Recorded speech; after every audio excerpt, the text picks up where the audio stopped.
Hey, welcome to episode 23 of NAAIM Confidential. I'm this week's host, Ryan Redfern. Today we have Whitney Ribbens, CMT and CFP from Chicago Wealth Management. That just makes her better than all of us. I'm a fan of the CMTs, though. I always try to have them on my episodes or my weeks. So thanks for being here, Whitney. Appreciate that. Yeah, thanks, So Ryan, let's for start having with me. the absolutely, absolutely. Let's start with the name exposure index. And as of this week, we're 86, up a bit. I know personally, I reported 40, so I'm a little bit out of whack. Whitney, I think you reported this number as well. Yes, we do every week. How far off is this number from yours? So I'm on the other end. We're Are you actually up at 100. you skewed So, higher? Oh, nice, nice. yep. Are you typically all in or all out, or do you have a varying in between? We're typically all in. So ours is a long only Okay, strategy.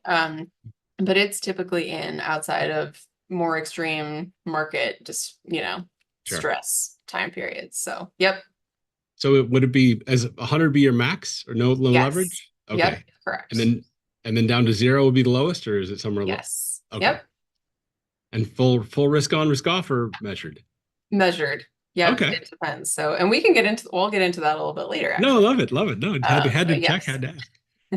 Love it. All right, I'll get out of that and let's dive into you. So tell us about yourself, your investment philosophy, your background, whatever you want to dive into, or if you have slides, we can go that way. Yeah, sure. By the way, before we get into some of that, I did want to just say that I love that NAME is started doing these weekly podcasts, just because it's an example of one Mhm. of, the many things that I love about NAME. But Aw. the commitment to sharing ideas, talking through different approaches, one of the big reasons that I joined NAME actually a few years back was because coming originally out of, the financial planning world, right? Mhm. I found it extremely difficult to find like-minded people to problem solve with. So, trying to find other firms that were working with similar types of clients, but also trying to find a better way to do the investment management other than just implementing or outsourcing, set it and leave it kind of portfolio strategies. We found NAME and it was like, oh, Mhm. finally, like these are our people. Yeah. So anyway, I just wanted to No, I put love that it. out there. I think we all have our stories like that. That was certainly mine. Mine Yeah. was I would talk to people who were supposed to know better, and they would be like, "Oh, just go out there and sell. We know more than you." And I'm like, I really don't think you do. So I started meeting people to name, and they're like, people would listen to me. We'd share ideas. This blew my mind because Yeah. where I came from, that was just not done. Right. Um, Yeah. and I Totally. know you're a big part of the Name Exchange, which is a weekly, or not weekly, it's a monthly last Thursday of the month where we get together and just Yes. share charts, what we're looking at. I'm on Yeah. there too. I think that's a great part of the community. I wish more people took advantage of that. But No, there's I agree. a great core group there that's always dedicated to sharing ideas. So one of the Yeah, great things Name does. definitely. So yes, that's awesome. Yes, so you asked for a little bit of background. Sure. Again, Whitney Ribbens. I'm a principal and portfolio manager at Chicago Wealth Management. We're an independent RIA firm. So we work with retail clients, couples, families, small business owners, and the like. We do comprehensive wealth management. So, emphasis on financial planning, but of course, active investment management as well with those clients. So, yeah, that's the I general didn't background. I didn't know you had the financial planning background. I knew you were a CMT and like me, and Yes. that was certainly a something I think is cool about. There aren't enough female CMTs, and it's very hard to Well, get I would that agree, interest. but There is. It's so strange, yeah. but I think that's awesome that you took that route. But on the CFP side, the financial planning, I didn't know you had that. I think beforehand. Yes, I did. So again, the history of the firm, we've been a planning firm for ages, and really even in terms of the CMT, it came out of, I think, a desire at the firm level to just do a better job at the asset Yeah. allocation. I think, the founders of our firms were looking around saying, come on, there's got to be a better way of doing this, like even if we're not stock picking. So, Right. you know, even just getting more into the weeds of the investment side of things historically, of course. Part of the question was, okay, are we going for CFA level? But really practically speaking, CMT was more in line with the research that we'd been doing, the approach we've been taking. So yeah, that's kind of where that evolved from. But the firm is very, very integrated in financial planning work No, I love it. for our I love it. clients. And I find that financial planning, in a lot of respects, does work better with a little bit of active management. doesn't have to be crazy trading. I think that's Yeah, misunderstood that NAAIM is like a bunch of day traders, and we're really just like agreed. allocators who shift and move with the tides, which is Yes. very different than what the perception is. So I think Yeah. it's more effective, certainly in drawdown markets. I think we can do a lot for clients and protect their assets. Yeah. Certainly people who are taking distributions. Yes. Completely agree. Yep. Yeah. That's yes, exactly. Awesome. Well, all right. I'll let you. Yeah, go ahead. Cool. Yeah. No, I do have a couple slides. I'm happy to go share Let's them. dive Let me in. grab them Dive real into what quick. you got. All right, here we go. All right. Can you see this? Yep. All right. Chicago Wealth Perfect. Management. Perfect. Okay, so necessary disclosures, of course. I thought I'd talk about today our primary portfolio strategy that we use with Okay. our clients. So, for anyone watching that was at the Uncommon Knowledge Conference this spring, there will be some repeat concepts here from the trading techniques panel that I participated in. For anyone who was not there, consider this my shameless plug to be at the next conference where we talk about all kinds of fun topics like this. But yes, disclosures, since we're talking about investment strategy, of course, informational purposes only, Yep. past performance, not indicative of future results, etc. So Nope. fun Love stuff. it. Love it. And appreciate it. Sorry, compliance people will be happy that I showed those. All right. Yep.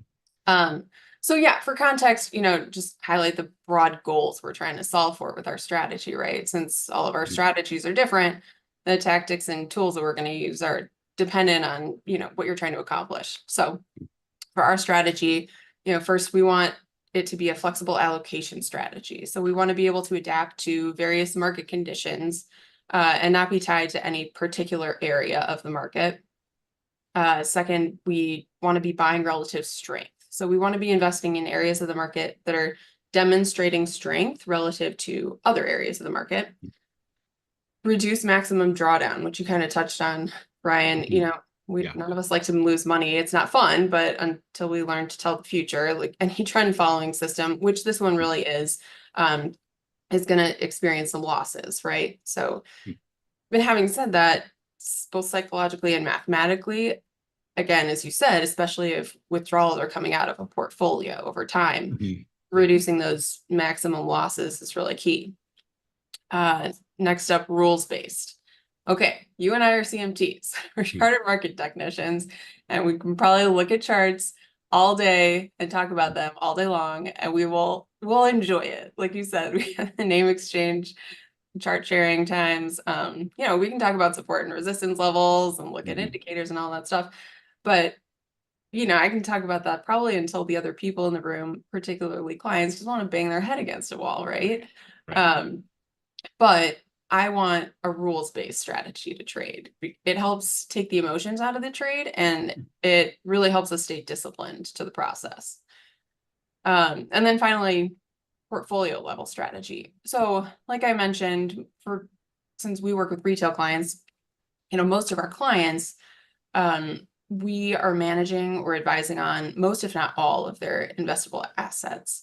So while we don't want to be boxed in by your typical like 70-30 static allocation style boxes, managing a client's total portfolio does still require some level of diversification across holdings. So we wanted this to be a portfolio level strategy. Any questions before I move on to the next? No, there's a lot of good stuff. Right. And if you don't get to these in your slides, we'll come back and review these. Cool. All right. So yeah, so let's talk about relative strength for a minute here. So this is a simple relative strength chart. It's large cap growth IWF ETF relative to EEM, the emerging markets ETF. Many of us have looked at charts like this quite a bit. It's a simple ratio of the price of IWF divided by the price of EEM. Line is moving up, large cap growth is outperforming, line is moving down, emerging markets is outperforming. Looking at this, we can get a pretty good sense of which of these investments is over or underperforming over a given time frame. For most of 2003 to 2008 here, I probably want to be owning EEM. And then moving forward, with the exception of some short-term timeframes in there from 2000, let's just call it 2012 onward, I mostly want to be holding IWF, right? But looking at this, my question is, how do I know if and when this trend is changing? And particularly, how do I know when to pull the trigger on those switches? Like if you're trading between these two things. I would argue that this relative strength line chart by itself doesn't clearly give me in time buy and sell signals. It just really doesn't tell me how to trade. Okay. So I'm going to move on. Is this a ratio you typically look at? The large cap we'll growth look at versus this one. emerging? We'll look at this, we'll look at, I have lots of ratios that I like to cycle through just for informational purposes. Sure. But yeah, this is one of them we'll look at. No, that's funny. We had Chad Carnes, another CMT, on a few weeks ago, and I think we spent half the time just flipping through ratio charts because I think it's a CMT thing. We all just love this stuff, and I love it. I'm sad I missed that one. It gives you such a sense of strength, and for me, it helps me go, oh, I clearly don't want to be owning emerging markets when I could just own growth in this chart. Especially when you're comparing that to just looking at IWF chart by itself, which of course CMT, we all also like to look at that, but looking at the ratios instead for sure. Right. Are there any other pairs that are your favorites or goes to, or you just flip through everything? I don't know. We just kind of cycle through everything. I mean, we'll look at broad-based US to broad-based international, of course, but some of the classic ones, XLP to XLY, that kind of thing. Anything pretty much relative to SPY, the S&P 500 ETF. But yeah, we just kind of cycle through lots. And XLU to SPY has been really interesting lately. Oh, that one is interesting. Yes. Right. If you follow Michael Guyad's work, who's won a couple of NAAIM paper writings, he does a lot of work on that XL utilities versus S&P and what that can tell. It's right. Well, and I love how that they've made utilities the new AI trade. Like everything's AI now, apparently. Well, of course. You're getting utilities into the mix. So there you go. Nice. Love it. Yes. So, okay. So back to relative strength. Let's look at, just take a different look at this. So this is the same relative strength comparison, right? This is a point and figure chart. So in this chart, we're stripping time out of the comparison and looking purely at relative price movements. So for anybody not familiar with point and figure, we're still taking the price of IWF divided by the price of EEM. And then to plot a new point on the chart, instead of it being time-based, you need a certain percentage movement in the relative price, which is determined by the scale that you set on the chart. So in this example, the price of IWF needs to move 3.25% relative to the point, or to the price of EEM, to plot a new point on this chart. Boxes with X's, if you can see them, I know it's a little bit detailed to look at. Boxes with X's are upward price, relative price moves.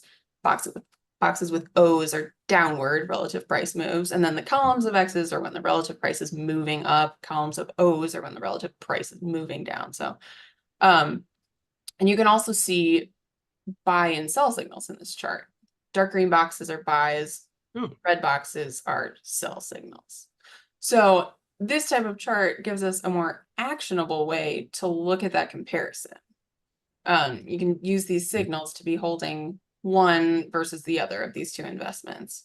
By the way, with this comparison, if you just use this chart, switching between these two ETFs performs better over time than just buying and holding either of them individually.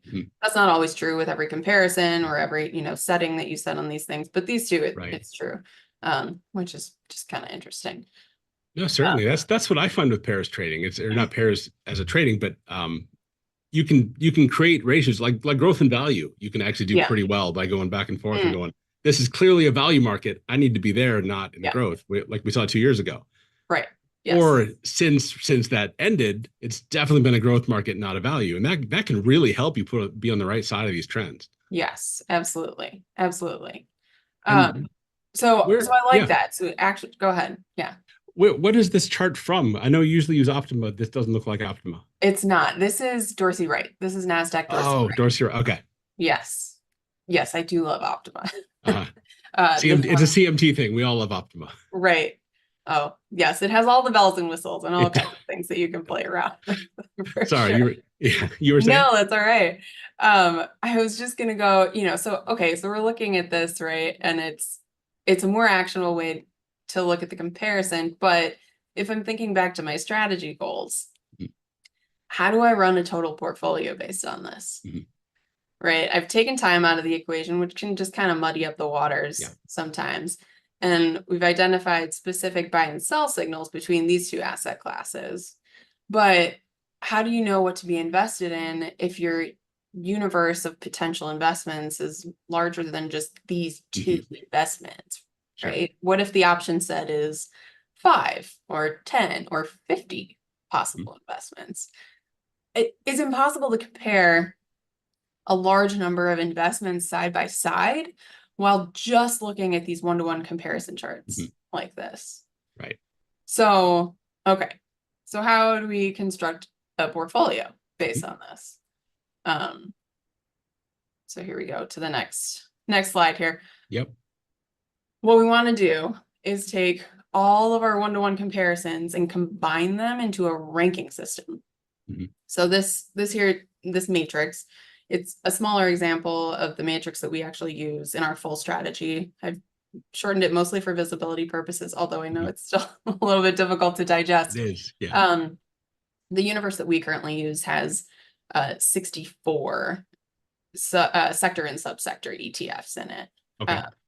But what's happening here is the system is taking all of our one-to-one comparisons. It's tallying up the number of buy signals for every item in the universe in the list, and then it's ranking them based on the number of buy signals. So I'll try to show you here. This at the top here is IWF, and you can look at across the row for the results at these colored boxes for the results of the one-to-one comparisons. So versus emerging markets, IWF is in a buy signal, versus money market, IWF is in a buy signal, etc. on down the list. And then it counts the number of buy signals and lists the total. So IWF is at the top here. It has the most number of buy signals relative to all the other possibilities in the list, in the universe. And then you can kind of go on down the list. So that's how it's ranking these. I'm looking at some of the comparisons. You have like cows in there. That's a great small cap. No, actually large cap value is, I believe it is. Yeah, there's a lot of energy in there right now, interestingly. But yeah. Actually, do you mind what are each of these tickers? Just as a quick overview. They're mostly broad-based ETFs. COWSI is one of the few actively managed, or I mean, that one in itself is rules-based. Sure. But so in this list, you've got SPY, high quality, S&P, high beta S&P. This one's the equal weight. RSP is the equal weight.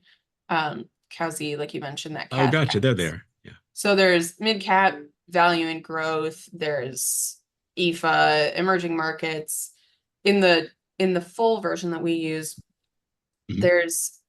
we get more granular. So, you get your small cap in there as well, of course, but then we have subsectors such as, software ETF. We have the broad-based sectors from Spider. We have all kinds of stuff in there. We have, let's see, more targeted international positions as well. There's ILF, that's the Latin America. There's also India in there now, INDA. So yeah, we've got, like I said, 64 options in the current version, current matrix that we use. Do you have Argentina in there? I'm curious. I've seen people starting to follow that all of a sudden. No, so it's been don't have that one. We don't have that one. I haven't tested that one yet. Do you check? It's up a ton year to date. I'll have to look at that. It hasn't been. It's like super high beta. Yeah, it's crazy, but it's running for sure. Oh, incredible. Nice. So that's kind of how the matrix is constructed. So then we can use this matrix to then construct our tradable portfolio and create the rules based on this, right? So we first identify how many holdings we want in our portfolio. So in our universe of 64, we target 20 portfolio holdings, 5% each. Then we identify how frequently the model trades. Our model trades monthly. That's where we found the best results in our testing. Hmm. And then finally, we identify how far a holding needs to fall in the rankings to trigger a sell signal. So based on our data, we give our holdings some leeway and set our sell signal at when a holding falls to rank number 24 on the model trade date, and that'll trigger a sell for us. Oh, So okay. that's how we construct the tradable portfolio. So when one Go ahead. goes to a sell, do you find it? Do you immediately trade it for something else, or does it go to cash until the next setup So happens? we only trade, we'll only trade on the model trade date, which we do mid-month. Okay. And then we will automatically buy the next whatever the next thing is. So it'll be the highest ranking option in the top 20 Right. that's the next buy. If it falls off after a week, you're like, oh, you're out until. No, since it only trades monthly, Oh, even then. well, yeah, even then. Because Okay. what's interesting, actually, you'll see things, especially in more volatile markets, things can kind of switch back and forth. This actually just happened the other week with CowZ. It dropped it dropped low enough that it would have been a sell signal, but based on more recent market activity, it's actually come back up so that it wouldn't be a sell. So Nice. it's been something that we've talked about before. Do you trade ahead of the set model trade date? Well, you can, I suppose, but we don't because of how much things can switch around. That's not typical, but that you'll see back and forth like that, but it can happen. Oh, sure. Whipsaws do happen, and sometimes it's great to hang on. Not Yes. always, but sometimes. Yeah. Yes, definitely. Exactly. So you do it mid-month rather than the beginning. I find that fascinating because I think too many people do their trades at like the first of the month, and that's kind of when everybody does it, and that seems to be not the right time. And more around that 14, 15, 16 is really more the sweet spot that I found. If you want to do a monthly allocation, that's the time, not the beginning of the month. Yeah. I also, just in terms of theory and principle, don't like basing the signaling on those month end or beginning of month kinds of trades, because you get all kinds of money fund flow issues as well into there, which I can only imagine at least makes some kind of difference, especially if you're considering retirement plans and all that kind of stuff where you have regular flows. So yeah. For sure. And over the mid-month. Yeah, and certainly over the past couple of years, I'm finding that meaningful swings are happening around the first. So typically like, oh, this is the top. And then you're like, oh, I'm going to switch my allocation. And that was completely wrong. Yes. Yes. So that happens a lot when you're trading on the first of the month. So I love that you do the mid-month. Yeah. So how do you test it? Because most software really tends to be towards that first of the month trading. It's very easy when you're doing. So we built this all out in the Dorsey Wright system. And you can set the trade date in there. You can tell it how often, and then you can do end of month or whatever. Or you can set a particular day of the month, which is what we've done. So yeah. I didn't know that existed, so I'll have to check that out. There you go. Yeah. I don't use their stuff. All right. Yeah. Awesome. So cool. Yeah. So okay, going back to this though, checking back in on like the strategy goals that we talked about in the beginning. Yeah. What we haven't talked about yet is reducing the maximum drawdown. So this matrix actually also incorporates our risk management piece. So it's a form of trend following system. So we want to let our winners run, at least the way we run it. But we also want to know when to take positions off the table entirely. So how we did that was we included money market in our matrix, in our universe of comparisons. So as money market starts rising to the top of those rankings, it takes out any current portfolio holdings, regardless of that holdings rank. So it doesn't have to drop to number 24 like our normal sell signal. If money market rises above it, it's out. And then it moves those positions to cash or money market, cash equivalent kind of things. And then on the other side, as money market starts dropping in the rankings again, we add positions back in as they rise above money market. Those may or may not be the same things that we sold as money market was rising, but frankly, we don't really care because we want to be investing in the things that are demonstrating strength now in the current market environment. So what's interesting is in the testing of this model, which it has an inception date of June of 2006, that's as far back as the total return data goes in the Dorsey Wright system that we used to build it. The research model reduced in-period max drawdown to 29% relative to the S&P 500 drawdown of 55%. Right. So again, putting my compliance hat back on, there's no guarantee that No. level will hold in the future, but what that tells me is that the model strategy is getting competitive rates of return over time while also dramatically reducing the maximum drawdown relative to the S&P 500. And interestingly enough, those elements also really help us reduce recovery time for those portfolios. Since, if you have lower maximum drawdown, of course, you're starting at a higher level when you start getting back in. Yeah. But then based on how it trades, if we're getting back in incrementally, we're getting back into things that are demonstrating strength and hopefully recovering faster than other broad-based things may or may not be doing, right? So it's another benefit that we found to the strategy. So. Oh, for sure. And that goes back to the planning and people taking distributions. That's right. If Exactly. the drawdowns are managed, they will typically be able to last longer with whatever distribution rate you're doing. So that really does help on the planning side of exactly. Of especially if you're also reducing that recovery time, right? If you're taking those regular withdrawals and it takes you 10 years to get back to your, initial portfolio level, that's really going to kill what you're trying to do. So, and what you're trying to sustain. So reducing that recovery time is also an important side benefit. For sure. So when the money market rises to the top, that's still traded on your monthly trade signal, not mid-month. Yes. So that's something it's gonna be slow it can be, or it can be very fast. So that's something else that we're trying to figure out a good way of testing that. If it starts rising to the top, like, do you just, at least with the money market specifically, that one only, do you take that on an as-you-go basis? And that's something that we're experimenting with in terms of the numbers. But at least in terms of the historical testing that we've done, it still was included in the monthly testing. So at the numbers that we were looking at. Yeah. Right. And for looking at the stuff, I know you have Optima. Do you ever use RRG charts to look at multiple at once? Of course I love RRG charts. Just making sure. Because I know we're trying to I love using S&P 500 as the center point. I actually took up your, because you use BIL, right? Yes, I do. Yeah.